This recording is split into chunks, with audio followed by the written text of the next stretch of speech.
and unless Christ returns soon, all of us face the inevitability of death. The question tonight is, are we ready? Have we planned how we want our lives to end? So many get to the funeral arrangements and their life insurance in order, but they don't plan or prepare for how to end well. Let's start that tonight by looking at these biographies. The next slide is where we ended last time, and I want you to go with me to Genesis 47:29, and I want you to mark these. I just alluded to them last week, and I'm going to plow into them this week. This is the beginning of my study many years ago of how God's great saints ended, and I actually read all the way through the Bible and found all the death scenes and all the endings. Here's one of 7 that I picked out for you tonight, and it's Jacob's life, and the point of Jacob's life is he trusted the promises of the Lord to the end. And if you're going to plan out your life, I hope you plan tonight, you're going to trust God's promises all the way to the end. What do I mean by that? Well, chapter 47 of Genesis, verse 29. First point, he looked for the land of promise all the way to the end of his life. It says in 47:29, when the time drew near that Israel must die, Israel is the name that God gave to Jacob when he renamed him at the brook Jabbok when he wrestled with him. When Israel or Jacob must die, he called his son Joseph and said to him, now if I found favor in your sight, please put your hand under my thigh and deal kindly and truly with me. Please do not bury me in Egypt. Verse 30, but let me lie with my fathers. You shall carry me out of Egypt and bury me in their burial place. And he said, I will do as you've said. And he said, swear to me. You know what? He said, I want to die and be placed in the land of promise. You know, that's something. He was a man of faith. Egypt was much nicer than Canaan. I mean, his son was the viceroy, the vice-regent. He was the big man. I'm sure that Jacob got to live in unrivaled splendor because he was the son, or his son. He was the father of the great viceroy. But, you know, that didn't get to his heart. He says, I'm looking for the land of promise.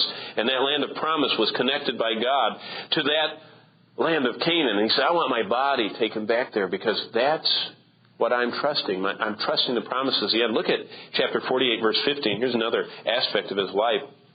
Secondly, he not only looked for the land of promise all the way to the end.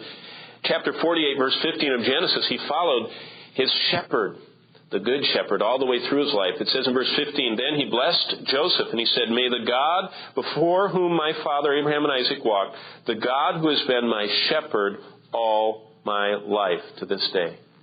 You know what he says? He says, my life, with all its failures and all its deceptions and all its sins and, you know, all my lapses as a good dad and everything else, which all of us can identify with, he says, yet I followed the shepherd.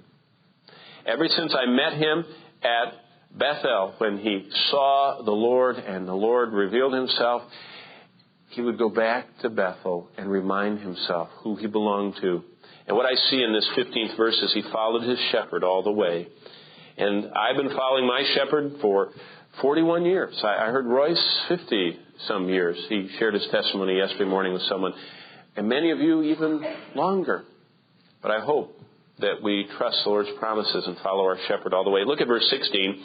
He trusted his Redeemer to care for his sin. You know, a lot of people on their deathbed, they're so concerned. They're wondering if, you know, they get a little bit concerned, kind of like Roman Catholic, that they need a little extreme unction, you know, in case they missed any. And I remind them, and we should preach the gospel to ourselves. What it says in the 16th verse, the angel who has delivered me from all harm, may he bless these boys, may he be called by the name of the names of the Father, their father Abraham, Isaac, and Jacob. May they increase greatly on the earth. What he was talking about there was that it is the Lord, verse 16, who redeemed me from all evil. That word is actually redeemed. The deliverance is a redemption. He says, I am trusting my Redeemer to care for my sin. I can't take care of even one of them, so I have to trust him to take care of all of them, right? So how do you trust the promises of the Lord to the end? You look for the land of promise. You realize this isn't our home. You follow your shepherd, and that's what we should do, and trust his redemption. Well, let's go to chapter 50 and look at the next one of our heroes, his deathbed, and that's the testimony of Joseph. Joseph is going to be in chapter 50 and verse 24. And The testimony of Joseph is this: his life ends with him pointing to the faithfulness of God. So we should, first of all, be trusting the promises. The first way I want to die is trusting God's promises, and I hope you do too. That's where you start. That's where Jacob was. But don't just stop there. Remember, we should plan this out. We should plan, secondly, to be like Joseph, to point to God's faithfulness in our life. Verse 24 of chapter 50, and Joseph said to his brothers, I'm about to die, but God will surely come to your aid and take you up out of this land, to the land he promised on oath to give to Abraham, Isaac, and Jacob. Joseph, as he was dying, was pointing to God's faithfulness. He says, God has always been faithful, and I want you to also trust his faithfulness. Whenever I think about pointing to God's faithfulness, I think of Howard Smith, my friend. When I was at Grace Community Church for those years on staff at Grace, I watched over the senior citizens and I buried them one a week. I had a funeral every week, at least one a week. And that's why I love funerals. I mean, to me, it's a celebration because these were saints. And Bonnie and I would visit them, and Howard and Carolyn, we used to love to go to their house there. And what a sweet couple. Howard was 96. Memorizing Scripture to the last day he was alive and able to, still memorizing verses. And I'll never forget, we were in there with Carolyn, and he was laying there in bed. He died at home. Wonderful way to die. And he was there, just barely breathing. Hadn't opened his eyes for 2 days. And she said, why don't you read him some of his favorite verses? And I said, well, you can't hear me. She said, oh, read them anyway. Carolyn said that, his wife. And so I said, okay. And so I do this when I read with the kids. Sometimes I leave out verses so we can get through it faster, And so I was reading along, and I said, I was reading, and I skipped a couple of verses, and I was watching his mouth while I was reading, and it was kind of moving as I was reading. And all of a sudden he'd go, he was listening. I'd left out a verse, and he would go, and I thought, you're supposed to be in a coma. What are you doing listening to me? And I realized that even though his body was falling apart, his spirit, he was still conscious. And he knew those scriptures so well, his favorite ones, that when I left part of them out, he visibly moved. Well, I finally didn't leave anything out, and he stopped moving, and we went into the kitchen, and we should have known. I should have known. We were in talking to Carolyn, and all of a sudden, we heard, hallelujah! And he had sat right up in bed, put his arms out, and fallen straight forward like that. I mean, amazing. He died pointing to the Lord. Not sure. Maybe, he saw the Lord as he came to get him.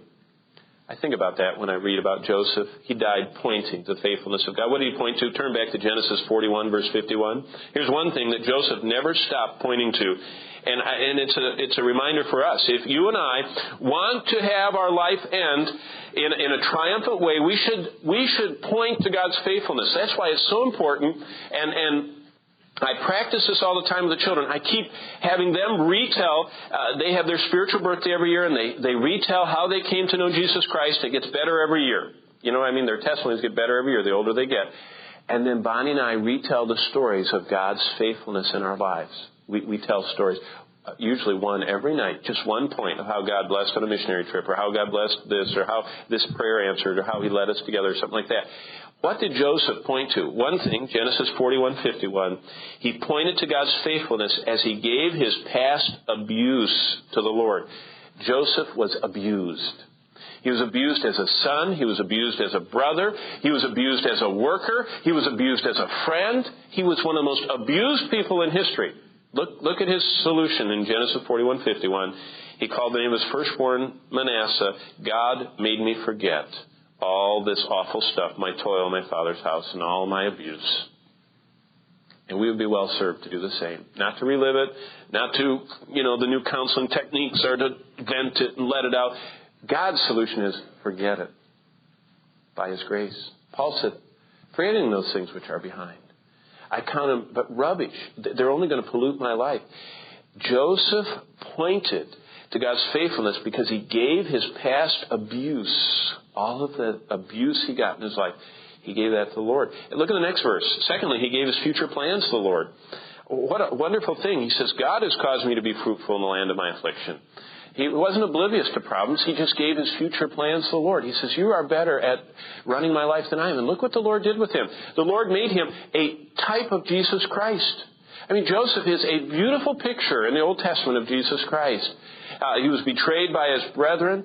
He was taken and raised to the highest place by God's grace. It's just a beautiful, and I could go through all the typological and beautiful pictures, but basically, he gave his future plans to the Lord, and he died pointing to the faithfulness of God. Let me start on the last one before we go. Next slide is about David. The testimony of David, and if you want to turn to 1 Kings 2 with me. 1 Kings, and I just want to get you there for those of you that want to read this and prepare your hearts. 1 Kings chapter 2, and I'm going to read the first 4 verses, because David's life ends with him exhorting his family to follow God. If you want to make plans about how you want to go, plan tonight that you want to die trusting the Lord. Plan tonight that you want to end pointing at Jesus' faithfulness in your life. So start remembering it. Start recording it. That's what the Jews did. They always talked about God's faithfulness in the wilderness and feeding them and conquering the land. And that's why they have all those feasts, the Passover and on through the whole religious year, to remember God's faithfulness. And we should do the same. But thirdly, we should exhort our family to follow the Lord. Listen to what David did. And this is such a picture of his ending of his life. When the time drew near, verse 1 of 1 Kings 2, for David to die, he gave charge to Solomon his son. He called him in and said, I've got something I want to say to you.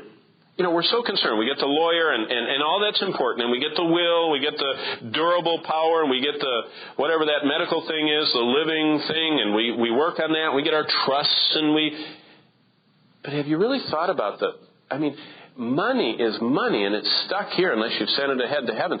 Have you thought about the spiritual bequest you're going to make? Pass on. And have you thought about who's going to be there to get it? And so David called his beloved Solomon, his son. He said, I'm about to go the way of all the earth. And he said, so be strong. Show yourself a man. Observe what the Lord your God requires. Walk in his ways. Here, this is David's testimony of his life. That's why he was a man after God's own heart. He's just reiterating what he probably told Solomon over and over again. But I just think it's so beautiful. Walk in his ways. Keep his decrees and commands, his laws and requirements, as is written in the law of Moses, so that you may prosper in all you do and wherever you go, so that the Lord may keep his promises to me. If your descendants watch how they live and they walk faithfully before me with all their heart and soul, you'll never fail to have a man on the throne of Israel. Wow. Now, David has 3 last words. This is just one of them. We're going to look at the rest later, but think about this if the Lord calls between now and next Sunday. Are you like Jacob? Are you trusting right now in the promises of God? Are you like Joseph? Are you pointing to God's faithfulness? Do you see it? And do you point others to it? Is it hard to hold it in? And finally, are you like David and his testimony? Are you exhorting your family to follow the Lord? I don't remember who I told this yesterday, but I said, ever since the children were little, I taught them to pray, I love you, Lord, and I want to serve you, Lord. And even before they know what those words mean, it's ingrained on their heart. I know, it was at the wedding reception last night. I met somebody. I said, what are you going to do with your life? And they said, I don't know. I said, you better know. You should know you're going to serve the Lord. You can serve the Lord as an accountant or serve the Lord as a Broken Arrow, sanitation department person, or you can be the president, but you should serve the Lord. Right? That's pointing your family to follow the Lord. Well,